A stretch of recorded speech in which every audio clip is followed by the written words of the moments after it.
John Warkentin here from Pano Bootcamp. Today we're going to be talking about shooting and stitching Fusion HDR panos with the Nodal Ninja Travel Pole and PTGui. So now let's give you a little bit of an introduction to the Nodal Ninja Travel Pole. This is a rather unique piece of kit. It's made from carbon fiber and it's like an extendable monopod, very lightweight, very rigid, very easy to use, and it lets you get your camera up about 10.5 feet in the air. Now it's got a rotator on the bottom, and there's an optional foot plate and an optional bubble level so that you can hold this thing tight into your body, put your foot on the foot plate, keep it nice and stable, and get that camera rotated about the full 360 using a fisheye lens and a digital SLR on the top, or any other type of camera that can mount up there, but in general that's what we're using, and capture the full 360 degree by 180 degree field of view. Now, I've been using this in the field since August last year. I've shot hundreds of panos with it, and it's a lovely piece of kit. So the pano that we're going to use for today's demonstration is this one shot in Melbourne, Australia, in front of Flinders Street Station, which is an old turn-of-the-century railway station. It's sort of the classic meeting spot in Melbourne. My plan with this panorama was to get there with the evening, or the late afternoon sun, nice blue sky, lots of clouds, and hopefully have a lot of people milling about in the courtyard in front of the train station, and get the camera raised up nice and high, right down the center line of the forecourt there, so that I could produce a really nice little planet. And so the end result of what I was producing is this little planet file here. And the point of view of the travel pole really changes what you get out of these things. And I love the little planet art form. So that was what my goal was with this this project. And in our shooting environment here, we had a couple of issues that we had to take care of. First off, the light was not really bright yet. It was starting to get a little darker. We've got some deep shadows to deal with over here in the excuse me, inside the train station, and we've still got our bright blue sky. And of course, we don't want to get a lot of motion blur, but we've got people moving all over the place. So we kind of got to shoot nice and fast. We want to shoot with as much overlap as possible, and you've got to take into account what the end use is to determine, what sort of resolution you want to shoot with. Now, I'm shooting on a Canon 5D Mark III, which is a 23 or 24 megapixel camera, and I've got the Canon 8 to 15 mil fisheye zoom lens up there. So I've got a lot of choices, anywhere from 8 millimeter all the way up to 15 millimeter that I can shoot with. Now, if you shoot at 8 millimeter, you've got almost a full hemisphere that you've captured. You can't quite do the pano in 2 frames, but you can try. So you're going to need about 3 frames to shoot it. However, you've got so much overlap in a 3-frame configuration, you can zoom in a little bit more to say 9 or 9.5 millimeter, get a little bit more resolution, still have lots of overlap, and get a pretty good file. Today I think we're working at about 9 millimeter. Our end resulting file is 8,100 pixels wide. I think it works out to about a 31 or a 32 megapixel image. Pretty good for producing a nice big canvas little planet print. Now, if we wanted to take a little bit more time and shoot more frames, we could shoot all the way to 15 mil. We'd have to shoot a nadir and a zenith shot to complete the sphere, and we might want to roll the camera 33 degrees onto the side to try to get it on with a single rotation. It's a bit tricky to shoot at 15 mil, but anyway, if we were to shoot at 15 mil, we could get upwards of 14,500 pixels wide, which is a dramatic increase, but it's going to take a lot more frames, a little bit more post-production, and we're going to have a lot more stitching seams. And of course, in this environment, we've got these people all over the place. So I chose to go for a little simpler shooting standard on this job because I really wanted to make sure I didn't get cut off cars, cut off people, yet I knew it was a busy environment. So, the end result of that is we're working in general with a 3-shot capture, so 120 degree rotation at 9 millimeter on the full frame. Now, the travel pole that I was using had a 6-click rotator on the bottom, so I can run it at either 60 degree or 120 degree. So if I just skip a click, I can do a 3-shot capture. Now, when I'm in an environment like this, I know that there's people moving all over the place, and so they're going to be causing me problems. So I want to shoot as many extra frames as possible.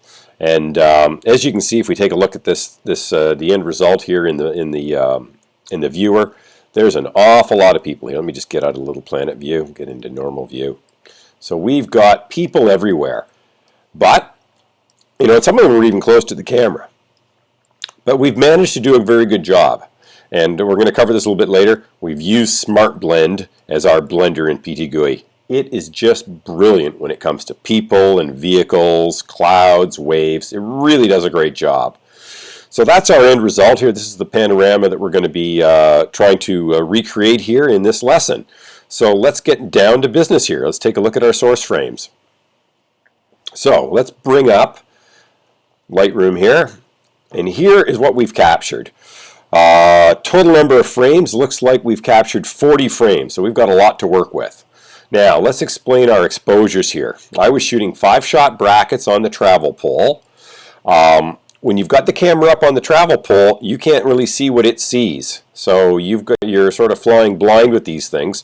And if you're walking around an environment shooting quite a few panos, you're not going to raise and lower the pole all the time. So you're not really able to adjust your exposures from location to location and still get the job done quick. So for this particular project, I decided to keep my even exposure at f5.6. It gives me lots of depth of field. I'm not that close to anybody, so I don't need to go to f8 or f11 to get the depth of field. I decided to go with ISO 320 here. It still gives me a very clean file on the Canon 5D Mark III. And lets me keep my shutter speeds up nice and fast so that I get my burst done quick. So we're using a 5-shot bracket. Even exposure is at 1/1250th of a second. Now, as you can see, that's pretty dark, but the sky's exposed quite well. So we've gone all the way up and down in our 5-shot bracket by 1-stop increments. Now, the cost of shooting these extra frames when you're bracketing is not that great. Yes, it's a little bit of time. Yes, there's a bit of storage, but it takes a little while to get the pole raised, put it into position. You're holding it still. The extra 2 shots of a 5-shot bracket versus a 3-shot bracket, if you can do it, it's not really a huge cost. So I go for it. Storage space doesn't cost too much. The cards are huge.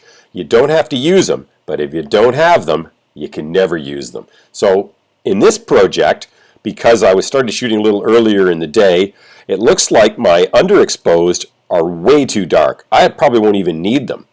It actually looks like my 1/320th of a second is my best exposure. So let's take a look in the develop module here at what our conversion settings are. I've actually even increased the exposure a little wee bit. I'm up 0.3 on my exposure. I've got a fairly aggressive highlight recovery and shadow recovery settings here, and then just sort of my standard go-to things. Over in sharpening, I like to go over a 65, 0.8, 35, 15 type area here. That tends to be my go-to settings. I haven't applied any noise reduction, don't really need it at ISO 300. These fisheye lenses always produce a little bit of chromatic aberrations here. Let's just zoom in. We'll take ourselves even at, say, 3:1 or 4:1. Let's take a look here. Get up to the spot where we'll see a little bit of this chromatic aberration. So yeah, you can see some purple and green fringing there. Fisheye lenses are bad. If we turn it off, you can see how it's just way, way worse. At the final stage in post-production in this lesson, we're going to get in here and even do some manual Photoshop work to try to get rid of this stuff. But that's basically what we're working with here. We go back to our grid. We've got a lot of frames to work with. So here's all of our evens. Now I've already starred the ones I've wanted. I've got extra frames, so I've sort of figured out that the ones that have got a 2-star on them here, I did this well before when I did all the post-production back in September when I shot them. But we'll just take a look at our ratings here. We'll just bring the 2s up. And there we are. And let's get our default columns up here as well. And rated. And here's our 2 stars.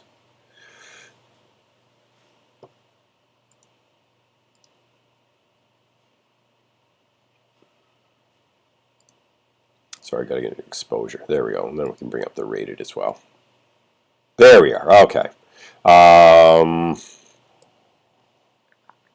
So here's our 2 stars.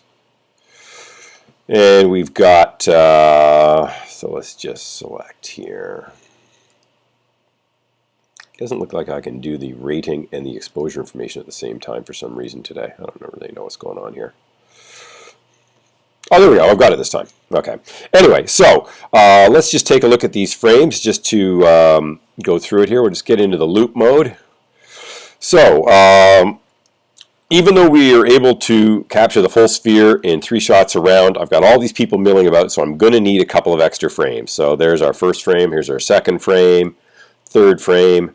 It looks like we're going to use a little extra overlap with an extra 4th frame. And here's the magic. This is the offset nadir frame.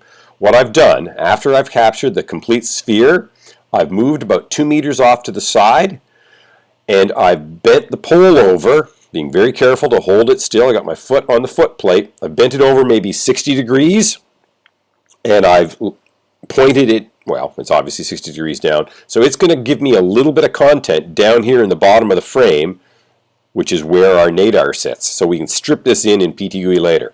Okay, so those are our frames, and we've decided that we're going to use only the top 3 exposures. So we get back into it. We've got all of our exposures here.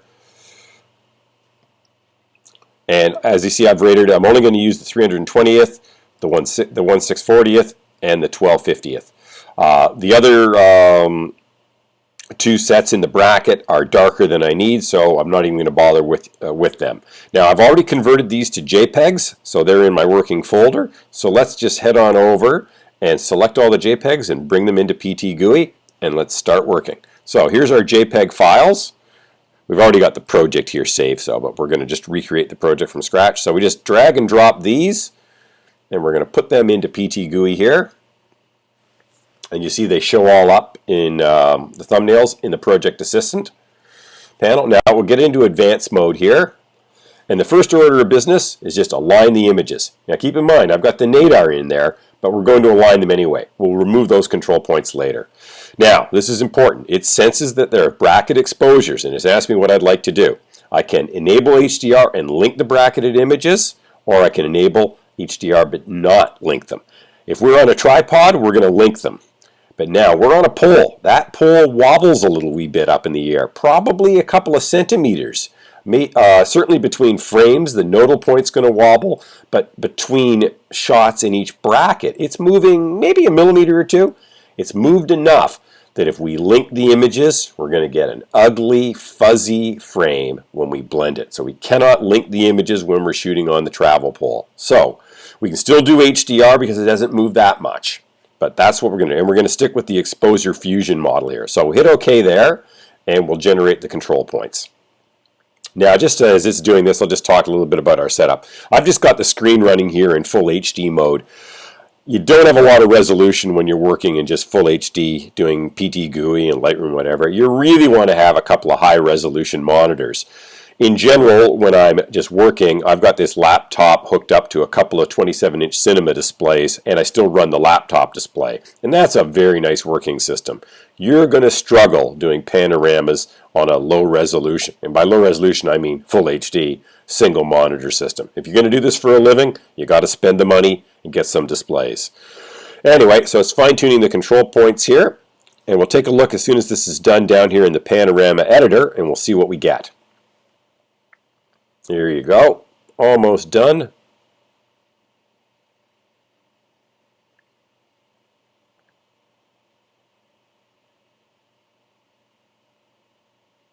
And here we go, in the Panorama editor. So we'll just make this thing full screen for a sec. Now, this is looking really ugly, and there's a reason for that.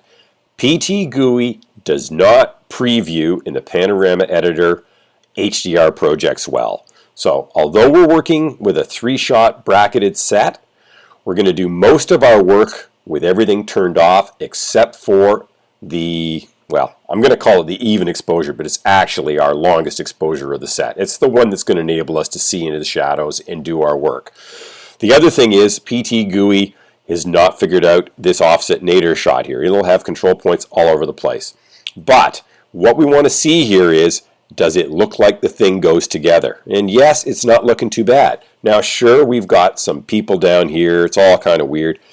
But to my eye, it looks like we've got the right stuff. And of course, I've already done this job, so I know it works. But nevertheless, if this thing came out and looked like a dog's breakfast, you might say, that project's not worth the time. You gotta pick your battles that you can win. Producing a beautiful panorama can take 45 to 90 minutes, depending on how much work you're putting into it. I've got jobs that I've done that are huge that I probably put a whole week worth of work into them. Now, you don't want to put a lot of time into it and find out it's an ugly piece of rubbish. So you got to fight the battles you can win. And this one's looking pretty good. So let's go back here. Excuse me. And I'm going to show you how we're going to work with this by turning off our layers. So we're going to go into Exposure Fusion. Oh, sorry, no. We're going to go into Create Panorama, the final tab. And down here, there's this EV selector. Let's just select the upper exposure.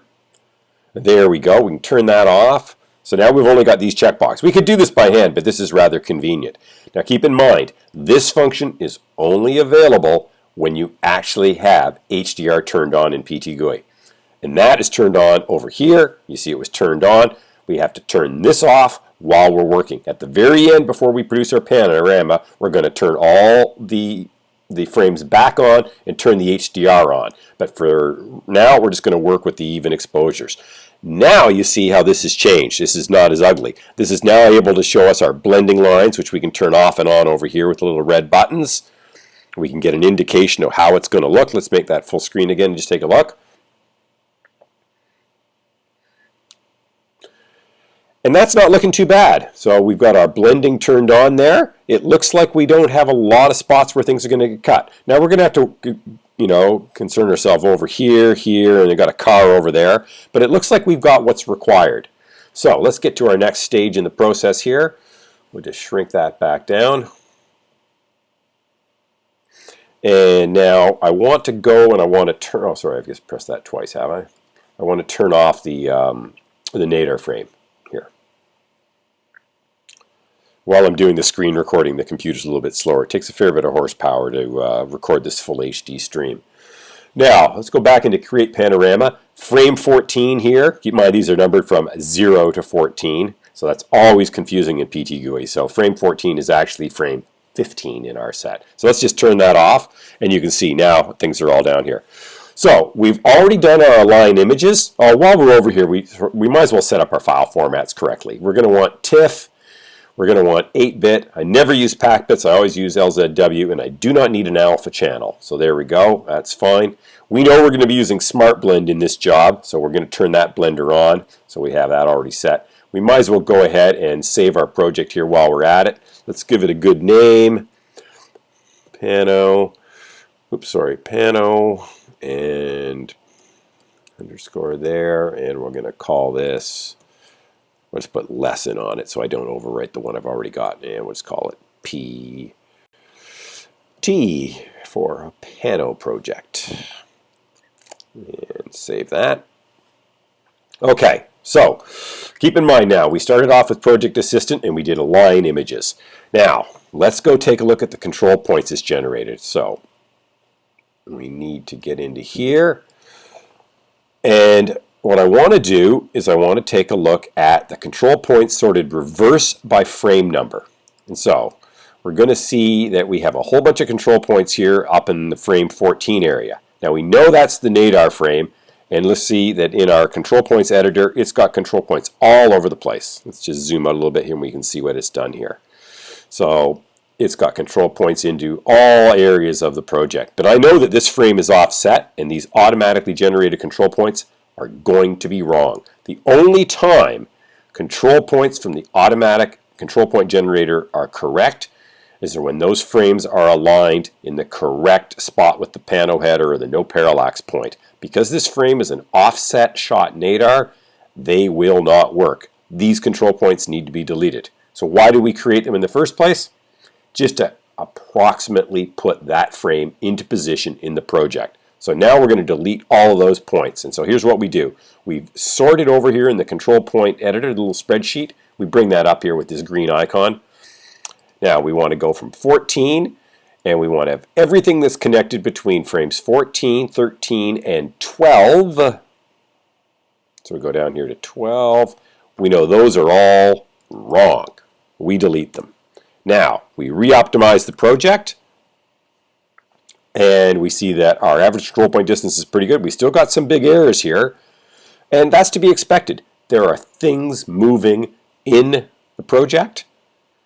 The pano head is wobbling a little bit on the top of the pole because it does.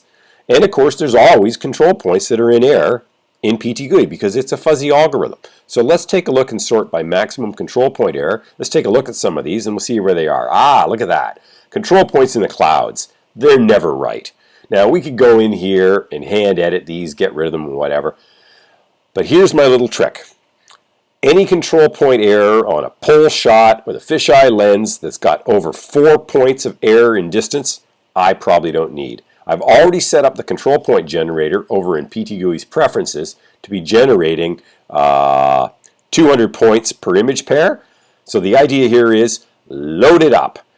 It can figure these things out so fast, so give it hundreds, and then we'll just sort it out statistically. Brilliant system. I think the default is like 10 or 20 here. You want to set this to 200. Now, so let's just grab all the ones that have a high distance error.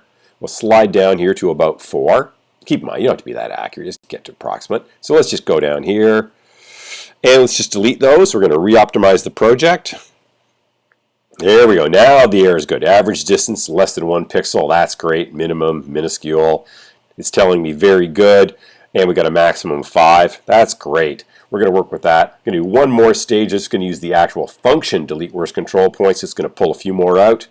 Oh, it's taking another 226 out. Now let's take a look where we are. Oh, yeah, we're less than 4. This is fine. We don't need to worry about anything now. And if we step through the project here, you can see that our control points are where we want them. They're on the buildings. They're not on the moving objects. We got a few in the sky here. That's interesting. We can probably get rid of those, and we can throw in a few on the ground here. So let's just marquee those. We'll delete that, and let's, we're going to get rid of these ones here.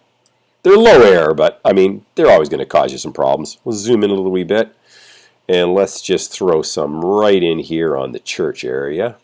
So, generate control points here. Perfect. Okay. Now we're getting into the nadir. We've already removed them there.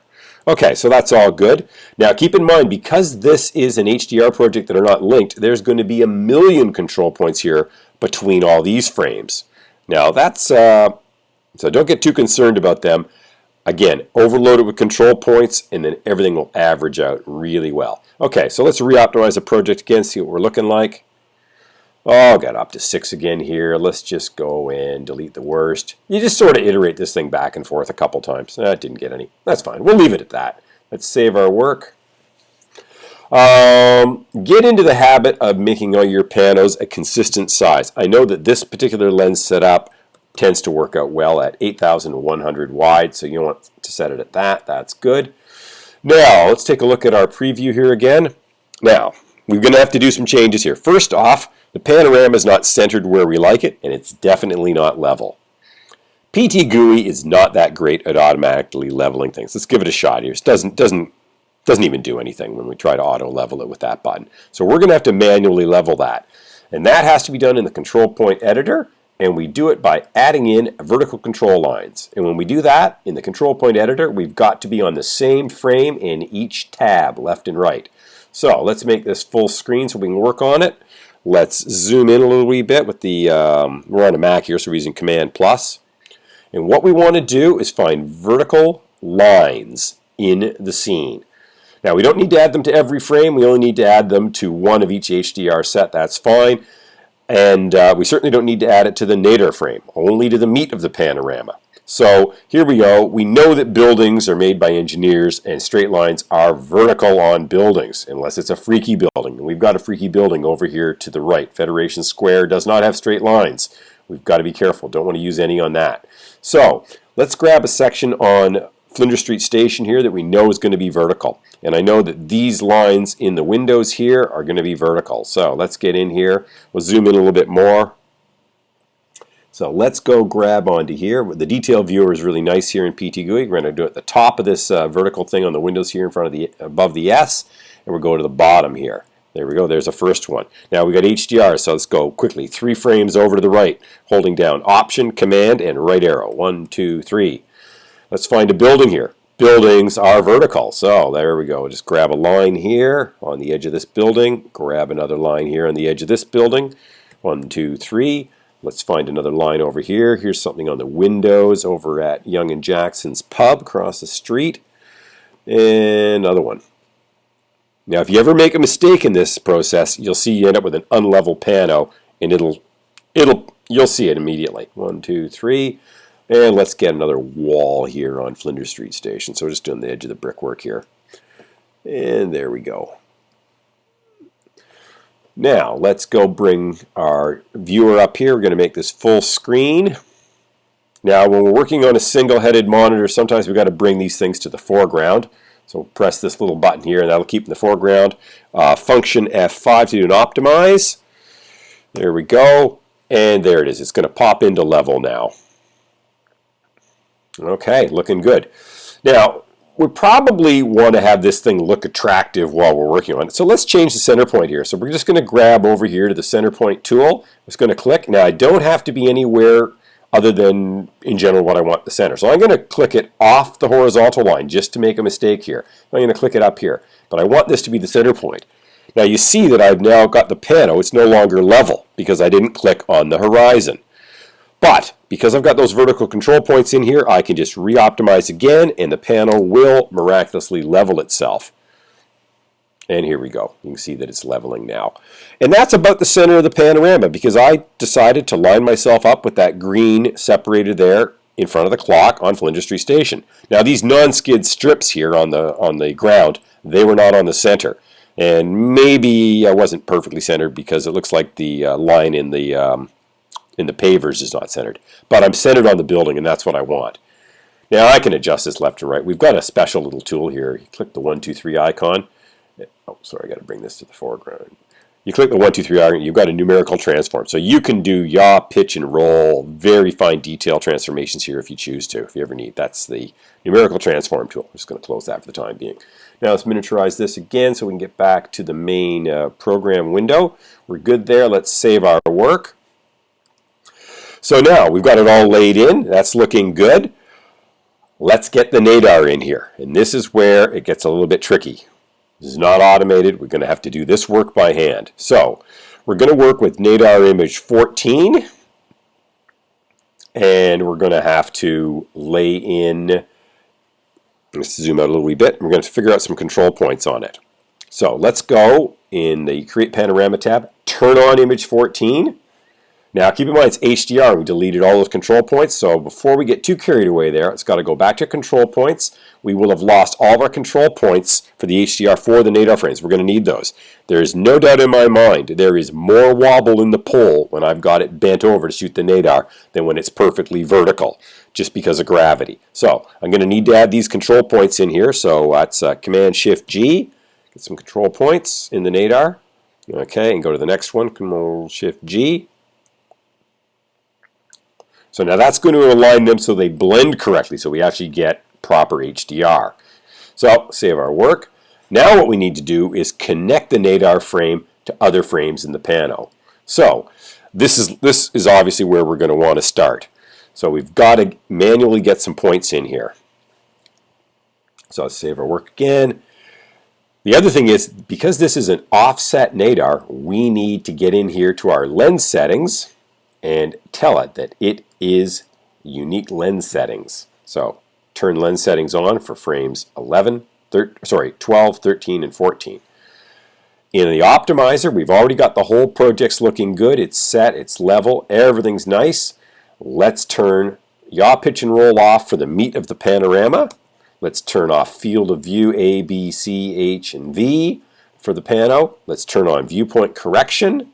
So all we're going to do now is, in our optimizer, we're only moving the Nodal frame. So that's really important. So now let's get in there and get some control points. However, we've got a very good starting point because we used auto alignment to begin with, so it's going to fall into place pretty well. So let's zoom in here a little bit and start to get our control points set up. So we're going to look at the ground here, and we're going to look at the ground here, and we're going to find some unique points that are the same. So you just look at a little bit of rubbish on the ground and you figure it all out. It's very easy. So it's pretty obvious that this point here with the cigarette butt is that point there. So let's choose it. And if we get 8 or 9 control points in here, we've got a good start. So we've got to go in by hand. Now we're lucky, it's getting close. And that's because we did that automatic alignment with the Nodal frame to start. If we hadn't have done that step and deleted all those control points, we'd be kind of flying blind here with our cursors. So you can see that as I'm clicking here, I'm getting my cursors walking over here. Now I've just created a bad control point, so I'm going to delete that one. But anyway, so let's go down the tiles here and create some more control points. And you just want to go and get stuff that's really easy to see.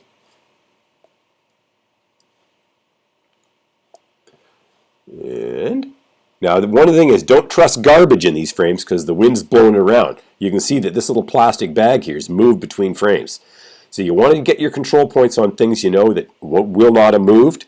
The other thing that's really important is the control points here cannot be on 3D objects. They can only be on a flat surface because we can only transform a flat surface that's out of whack back into our pano.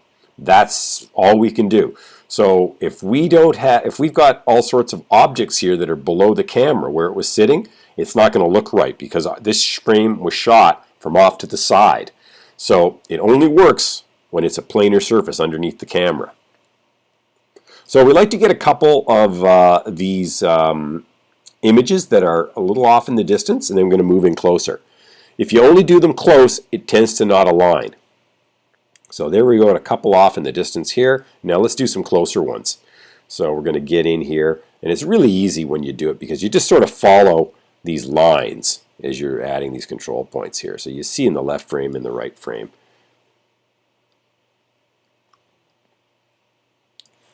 And of course, things are a little bit different size as you go back and forth because the camera is a little bit further away when you're doing this.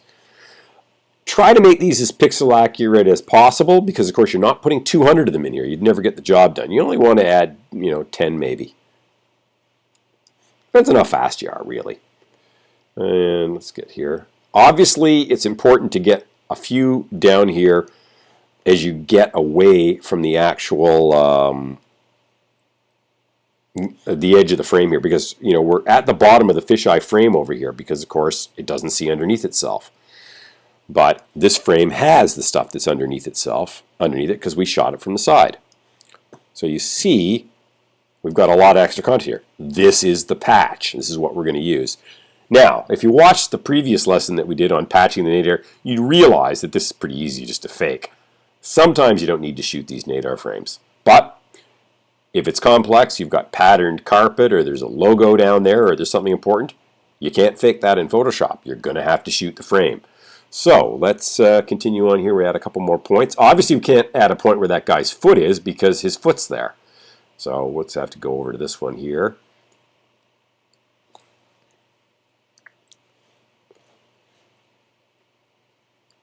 There we go. That's 8.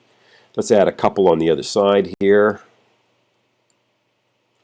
Let's get this one on this one. This one's a little hard to see, but we know it's in line with 0.5. So here it is over here. I'm nudging the control points down. So I press my mouse on one frame, hold the mouse button down, and I can use the cursor keys to nudge things around. Now I can't get one up here because there's the guy's foot, but I can probably get this one down here. And there it is there.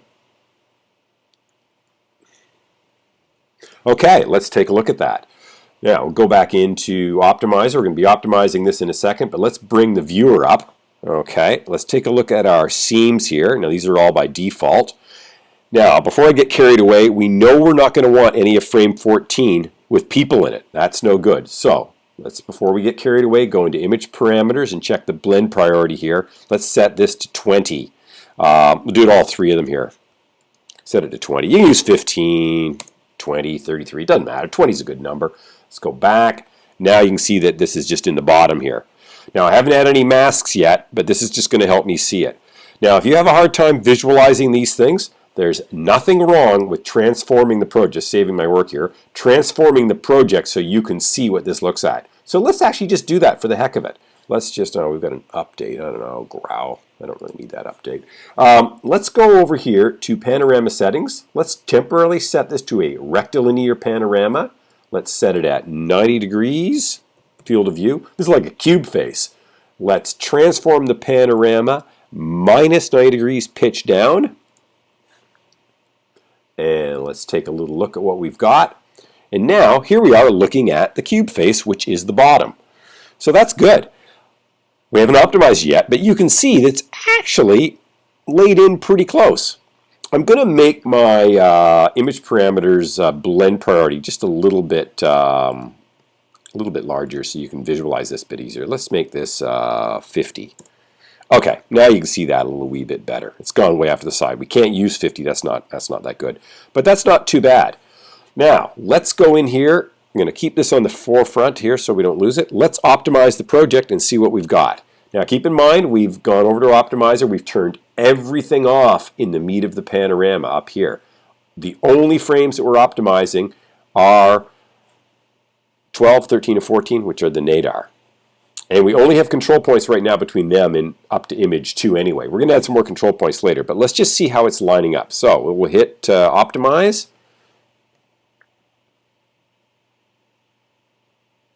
I've got an error of 20. That's not too bad.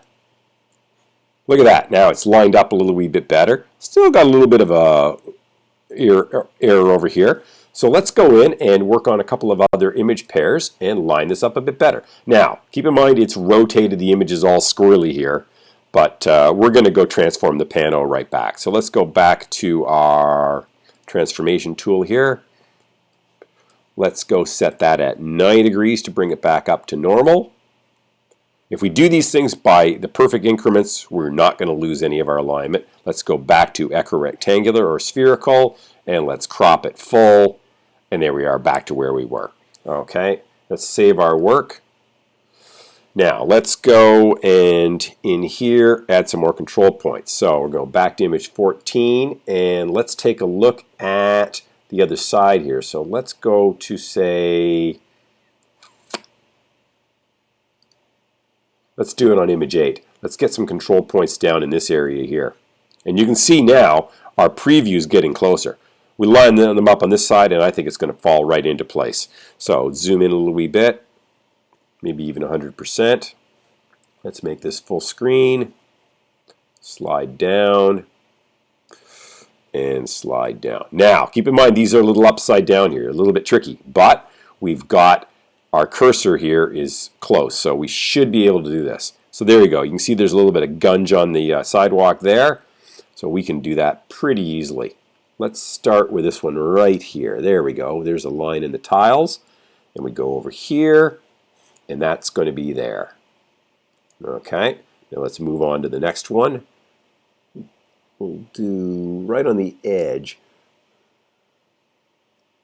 Let's do it over here. We'll do that. That's easy to see. Oh, that's actually not in the other window. We can't use that one.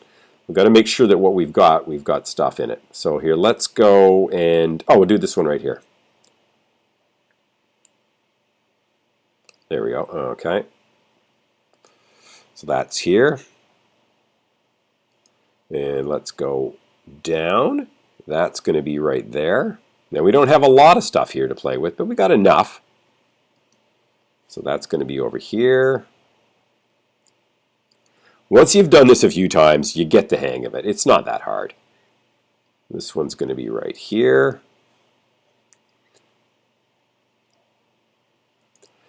We've got a little dot here, a little bit of gunge. That's easy to use. Use that as a control point. That's right there. Let's go slide up. Once you get a few of these points here, you see the frames kind of move. You can turn the link on and off. Sometimes that link's annoying. Let's get back here and go to this one. So what else we got here? That's too far. We don't have that. Oh yeah, no, maybe we do.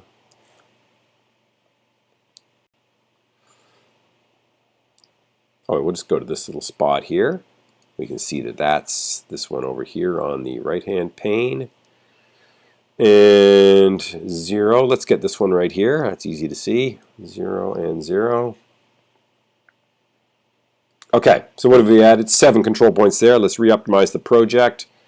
That's falling into place very well. Says we got a little bit of a control point error distance of 20. We're not going to be seeing the really low numbers here. And got to remember, it's all fuzzy logic. It's not always going to be perfect. Let's take a look at the Pano. So bring it back up here. Let's make that full screen.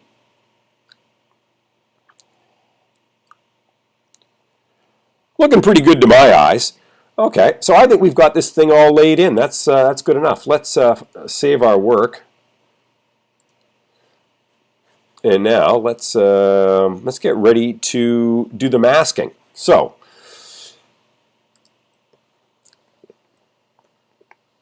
what we want to do here, we're going to just do our masks again on the ones where we can see into the shadows here. So that's the overexposed frames.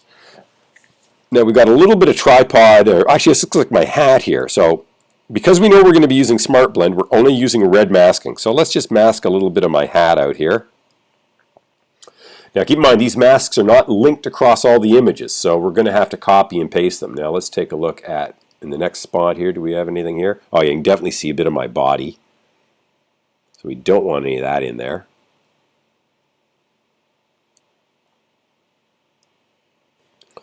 One, two, three. Oh, we've got a lot of me over here. Make my thing a little bit larger. Okay. And yeah, I'm in here again. Okay, so that covers the main area of the Pano where we want to get rid of that. So let's go into 2. Let's copy that mask. We'll make it just a little bit bigger here, just to be sure. So let's just copy that mask. And we're going to paste it in there. And we'll paste it in there. If these were linked HDRs, we don't have to draw the masks once. And copy the mask. Paste. Paste. Copy the mask. Paste. Paste. Oh, I think, did I do a little mistake here? No, that's good.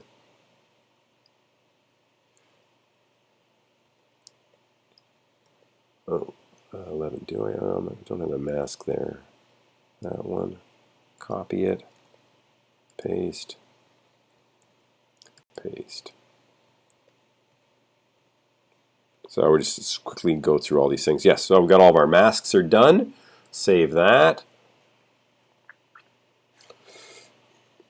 Oh, I didn't actually cover the crop circle on this.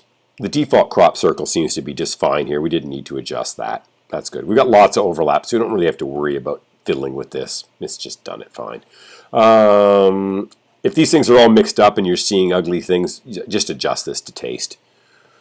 Let's go back to our preview now. Now I want to just temporarily turn off the Nodal frame here so you can see that. So now we don't have any ugliness coming in here. That's all fine. Let's go into frame, the frame in the mask for the Nodal, which is frame 14 here. Let's zoom out a little wee bit. Now, what I want to do is make sure that I'm only ever going to get this center section. Keep in mind, Smart Blend doesn't use green masking, so what I've got to do is I've got to use red.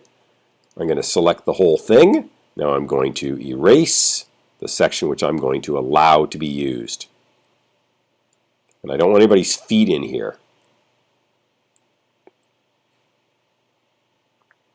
So there you go. That's what I'm going to allow to be used. Now I might just put some more red in. Oh, we've got the crop circle is going to take care of that bottom spot. Okay, let's save our work. Let's go back in here to frame 14. Image parameters. I've got to change that blend priority back now. We don't want that at 50. It's probably not going to matter too much when we're using Smart Blend anyway. I'll just set it to 15. If I got them all selected and I type in the top, it'll put them in all three of them at the same time, so that's good. We'll save our work. Let's turn our frame back on here. Looking good. Okay, now, do we want to do anything else with Smart Blend to see whether this thing's going to work? I don't really know. I know that when I did this project back in September, I changed my mask around by this car over here. But maybe that doesn't really matter. Let's take a look. Let's do a very quick preview blend. Very low res. Let's just do it at 2048. We're not going to do, 2048 wide. And let's just call this, well, we've got a lesson and Smart Blend. That's all fine. Let's just create that just temporarily, see what we've got. And we'll look at that in Photoshop.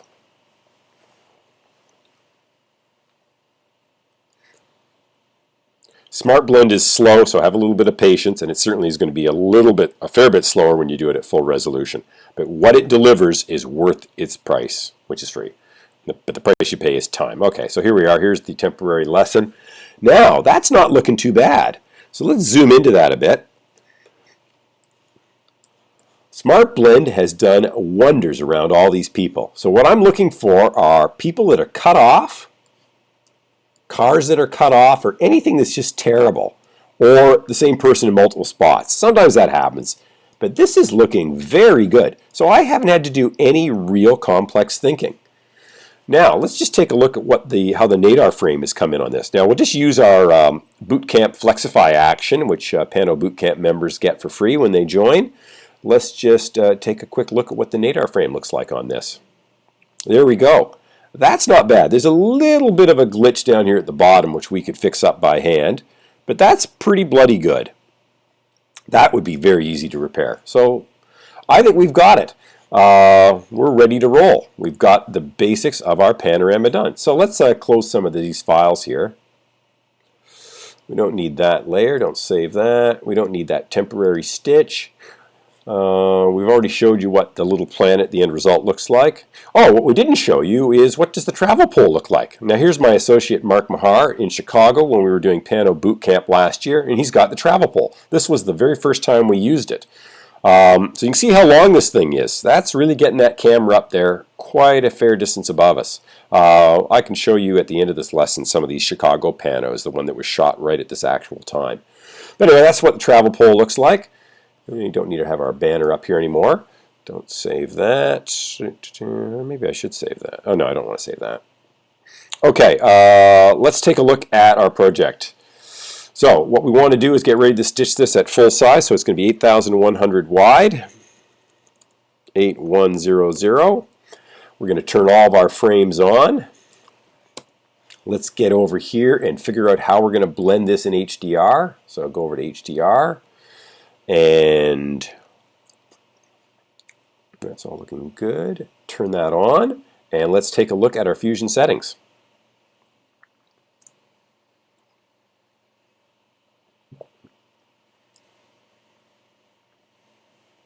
Now again, this is a little bit faster if you're doing it when you're not screen recording, so just bear with me.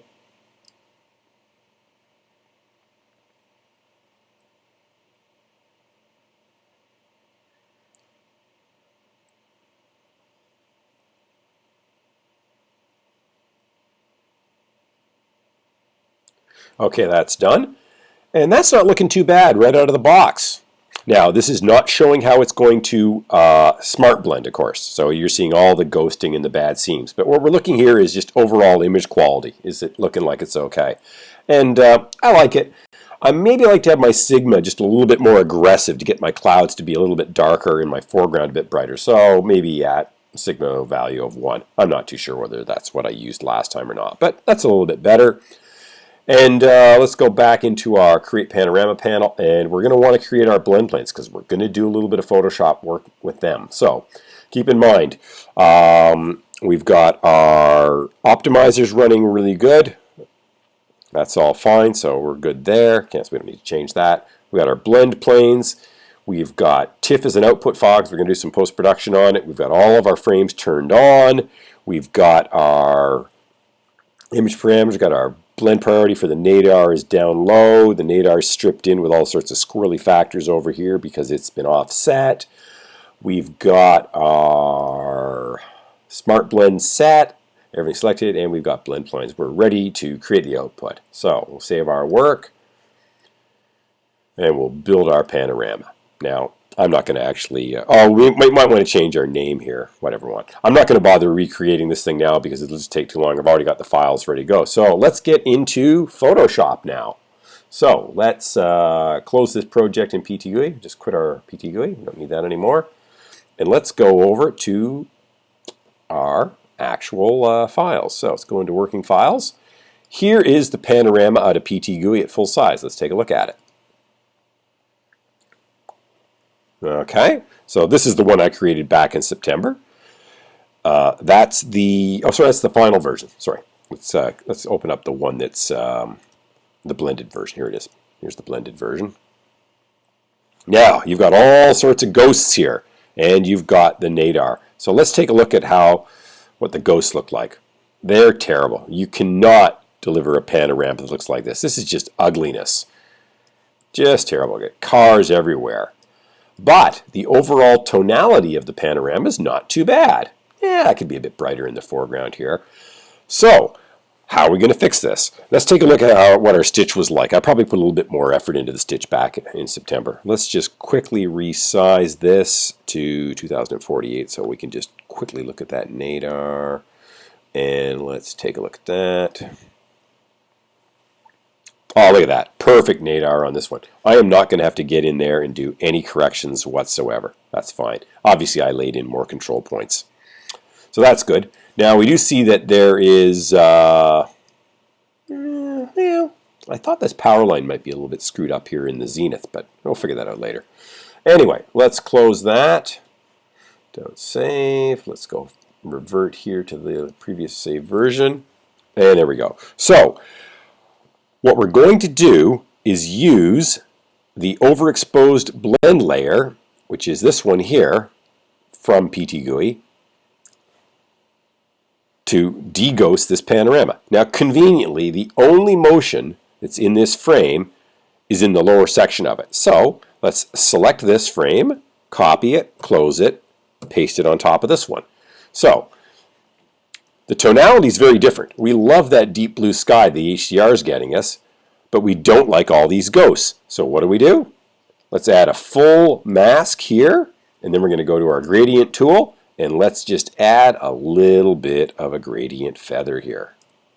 And there you go. That's the solution. So zoom in here 100%. So what we're basically doing is we're using everything below this feathered line, which covers all the things that move pretty well, from the 1/320th of exposure, which gives me the ground, and then we're using the HDR fusion for everything up in the sky. So that works out quite well. Now, maybe our flags are going to blend a little wee bit like that, but look at that. That has solved all of our motion artifacts. Our shutter speed was high enough that we didn't really get any motion artifacts with the vehicles anyway, because 320th of a second is enough to lock a car in a city and anybody's walking. But that basically has done it. That gives us what we need to do. So that's our technique for dealing with the motion artifacts. So we've got a bit of the best of both worlds. We've got HDR sky that we like, and nobody moving in the foreground. Now we could get in here and hand feather this a little bit however we see fit. So let's just go, and I'll bring you up the project that I previously created. So let's go back here to working files, and here is the layer blend document. Okay.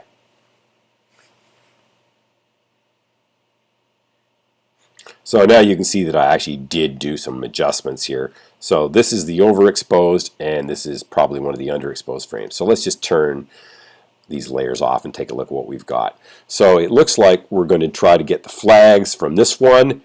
There's a little bit of a sign on the building over there that I wanted to fix. So let's just, by toggling these layers off and on, we're just dealing with a little bit of sky and a little bit of the flags over here. And this one covers the main problems with all the people. So that's good. So that's how we've built that. Now, if you're going to be editing any of these masks, you've got to be very careful about over to the left and the right of the frames here. So left and right, because you've got to make sure that you don't do anything that's different on each side, or you're going to end up with a visible seam when the pano is actually wrapped around to make the full sphere and you use it in your viewer.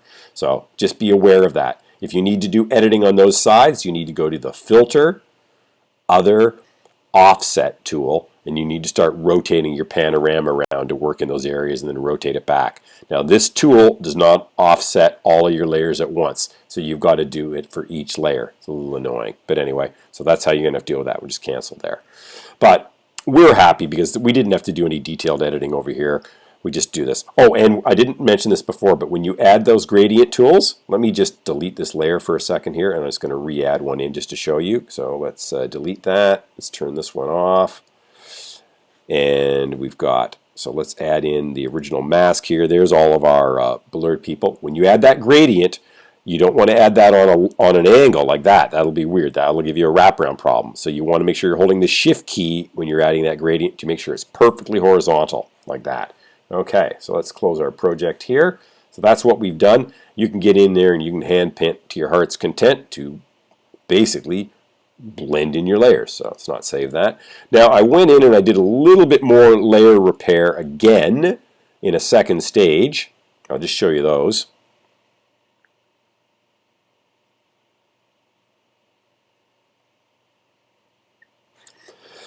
And I just wanted to bring up the front of the building a little bit more. And I also wanted to deal with the fact that I've got I had some terrible HDR halos on my power pole, and that doesn't look natural. So let's go over to the power pole here and you see what we've done. So it's very, very dark. It just doesn't look right. So I wanted to basically lighten that up a bit. So there you see if I turn it off and on. And I had to make a mask to do that. Let's take a look at that actual mask. So we were sort of painting in there and we were working with some channels. There's a million different ways you can do all these operations, but I just wanted to point out that these are some of the things that you want to fine tune that I've done. So let's get back here. What else did we do here? We didn't use that channel. Oh, I wanted to fix up the top of it as well. I had a little Smart Blend makes a little bit of visible lines in the clouds here. You can sort of see that one's a little bit odd. So we had to sort of edit that. So we got rid of that in the Zenith. And I think I had a power line that had a little bit of error, so I had to fix that up. But anyway, these are all just about fine-tuning the panorama, stuff that you become very pedantic with. So we did that. Then the final stage was there was a lot of just really ugly chromatic aberrations over there on that power pole. So let's zoom into 100% over to the power pole here, and I'll show you what I did with that. It was predominantly all black and white anyway. Let's zoom in at 200% here. It's not perfect. You can still see that these lines are a little bit gungy because of ever so slight pixel shift in pole-based HDR. But, it is what it is. It wasn't a tripod. But you can see that I have hand deleted a little bit of this purple fringing by basically making a saturation layer. You can't quite see it, but I've basically gone here into the hue saturation. I'm bringing that up. And I have turned the saturation all the way down to get rid of that purple. And then I've just very carefully gone in there with the eraser tool on a completely opaque mask to get rid of those purple fringes. Again, it's just fine-tuning that, you want to do it, you do it. If you don't want to do it, don't worry about it. But it's just what I've done on this panel because I really found those purple fringes annoying, and it was difficult to get rid of them perfectly because they were so heavily backlit in the original source frames in Lightroom. So let's close that. So basically, this is pretty well the final one. If I was to make my final version, I would just flatten this and save it. So let's get back here, just close that one, and let's look at our final version. So here it is here.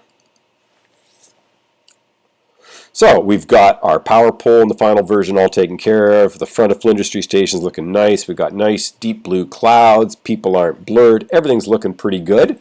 So we've got a finished file. The nadar is good. Tonality is generally pretty good. One final stage that we're going to do with this one is we might want this thing to be a little bit warmer tone. I think if we bring back that previous version here, you'll see that that one had a little cooler tone on the foreground. No, I might have already done it at that stage. I can't remember where I did it. Let's bring up just the original output. Here we go.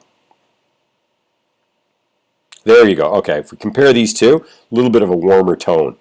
All I did was I imported this thing back into Lightroom, and I put a gradient white balance filter on that. Let's just go take a look at that, actually. Oh, I've pulled it out of here for the time being. I can't actually show you that. But that's a very easy thing to do. I'll just put that file back in so that you can see it. I'll just temporarily go here to my working files.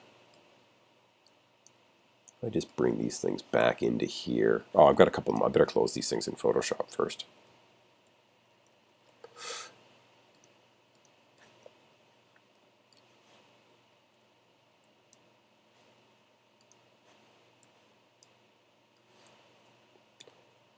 I'd moved all these things into some temp files.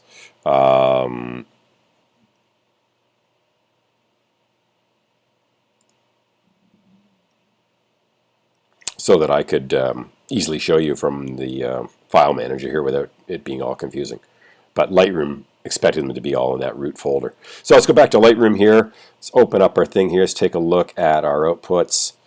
And there we go.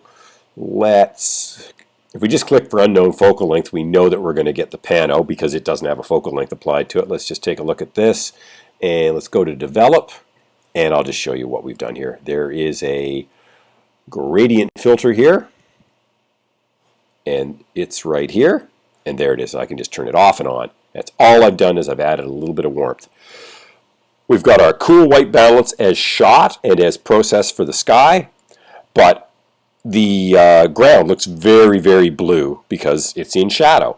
So I just wanted to add this. And again, when I'm adding this gradient filter, I've got to make sure that I'm holding down the Shift key, even in Lightroom, because I cannot have it be at a different section of the Pano on the left versus the right side. So that's very important. So that's just a bit of a finishing touch. You've got to be very careful on your post-production that you do on equirectangular files, because a lot of things are very content and pixel-based, and they will cause you to generate a wraparound seam. And I see this all the time in people's work. They get in here and they do shadows, highlights, they do all sorts of crazy advanced functions, and that causes a wraparound seam. You can only use the very simple editing functions like levels and curves on an equirectangular file, or you're bound to get a wraparound seam problem. And that's basically because both Photoshop and Lightroom don't know it's a Pano. So they don't know that the left and right sides have to match, as well as the top and bottom, the zenith. So it's just something you've got to be aware of. So that's what Lightroom was doing with that, so I've been able to show that. So now we've got a finished file. Let's take that finished file and make a little planet of it, because that's what our end game was. So let's find the finished file here. So we'll just, again, bring it up in Photoshop, take a look at it. All very happy. And let's close our work.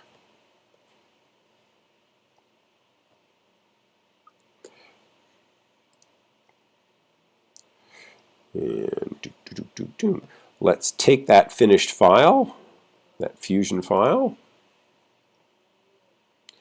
and let's drag and drop that. Oh, we got to actually get PTGui running again here. Let's go to PTGui and take that, and let's drop it into PTGui here. Now, PTGui can take fisheye frames, regular flat frames. It can take equirectangular panels, but you just got to tell it what it is. So let's get into advanced mode here. Let's tell it that the source image in the lens setting panorama, that this is an equirectangular panorama. Perfect. Okay. Now, in the panorama settings, let's tell it that we want stereographic. That's a little planet. And let's just go for 275 degrees by 275 degrees. And let's take a look over here at the preview. There's our little planet with the horizon in the center. And now let's just go to our transformation tool and let's pitch that down 90 degrees so we can make the ground a little planet. There you go. That's not too bad. Now, is that what we want to see? Maybe we want to see a little bit more vertical field of view, a little less horizontal. We're so close to Flinders Street Station, though, that's a little, maybe that's not the look we want. So let's start pitching up a little wee bit and just see how we can change it a bit. There we go. Maybe balance the two sort of blobs left and right. Let's zoom in a little bit more here. This is just art. You just sort of manage to get an image that you like. Oh, yeah, that's pretty good. Now, if you wanted to get a tunnel, let's just flip it 180 degrees on the pitch. And there you go. There's a tunnel. So lots of different ways. And when it comes time to produce your output, just go over here to create Panorama. I usually go back again for TIFFs, make it LZW, make it no alpha channel, okay. Set your size. Now, it's not going to know what size. Its optimum size is going to be something outrageous. But remember, this panorama at the start was about 8,000, well, it was 8,100 wide. So probably you shouldn't be thinking about making a little planet much more than, say, 6144 for something like this. That might even be pushing it. That sky's going to get a little bit gungy. This would be all right as a, say, 70 or 80 centimeter by 80 centimeter canvas. If you wanted to do this fine art on metallic, I wouldn't be thinking much more than, say, a 16-inch print for this. If you want to make big fine art little planets, you're going to have to shoot in higher resolution. But that means more time, more post-production, longer focal length lenses. We'll do a lesson on that one of these days, but for the time being, this one's pretty good. Keep in mind, if you're only going to use these things on the web, they're only going to be about 248 pixels, 2048 pixels wide anyway. That's what Facebook uses. But anyway, so that's what we'd do. If you want to make sure that it's square, just keep in your panorama settings, make sure that these are square. So say 295 by 295. And go back to create panorama and then just get your magic number in here, 2044. So there you go, that's how you do it. Give it a good name, save your file, and you've got your little planet. So let's just close that project, no need to save it. Just for the heck of it, let's open up our little planet project that we did create, and here it is here. So what did I do? I went for 290 by 290, and it looks like maybe I did keep it. Not sure if I kept it perfectly centered. We can find out if we kept it perfectly centered or not by just going back, making it a sphere, making it fit, and then putting a transform of exactly 90 degrees up. And if that's level, that means I did make that little planet. No, it's not level. So I did change the center of the panorama to sort of make the facade of the building look a little bit smaller. Anyway. You can make a dozen different little planets out of one equirectangular. You know, sky's the limit. It's all art. It's fun. Anyway, let's close that project. And we don't need to save that. And we'll go back. Remember, this is online, this panorama. You can see it here in the original Patching the Nadar lesson. But it's the exact same result. So you can explore it around. And of course, you can make it into a little planet dynamically in the online version. I'm sorry. Choose the right one. And we can make that full screen. There we go. And you can sort of use this as a preview to figure out what you might want. You can zoom in and out. So you can have a lot of fun with your little planets here. And of course, you've got the original without Nadar version in this tour, so you can see that as well. So remember, that's sort of what we started at. So there was a little bit of gunge down there in the bottom. So we can, of course, just patch that like we did in the previous lesson. Or we can actually strip in a proper Nadar, which you see here. And we can go full tilt and use it in HDR as well, which you see here. So we've got a lot of little different options. I hope you enjoyed the lesson. I think we've covered pretty well everything. Keep your eye open for the hashtag Pano Bootcamp. Looks like it shows up in Google now. Stay tuned for more lessons. In the comments section, tell us what you want to see in the future. If you're interested in getting your hands on any of these tools or some one-on-one training, find the Pano Bootcamp Facebook group. That's $99.95 US a year to join that. There'll be lots more in-depth lessons that will be only available for bootcamp members. And keep your eye open for the real physical bootcamp that we're going to do later in the year. We did the Chicago bootcamp last year in August. And I think we're going to try to get this one running in Arizona so we can be close to our friends at Nodal Ninja. Kind of thinking that it would be good to have it in the November to December time frame. So keep your eyes open for that. Of course, you can find us at the panobootcamp.com domain. It's just a placeholder right now, but that site's going to be going live in a week or two, and you'll see these lessons there as well. Thanks a lot for your time, and keep up the good Pano shooting. Thank you very much. John Warkentin from Pano Bootcamp signing off.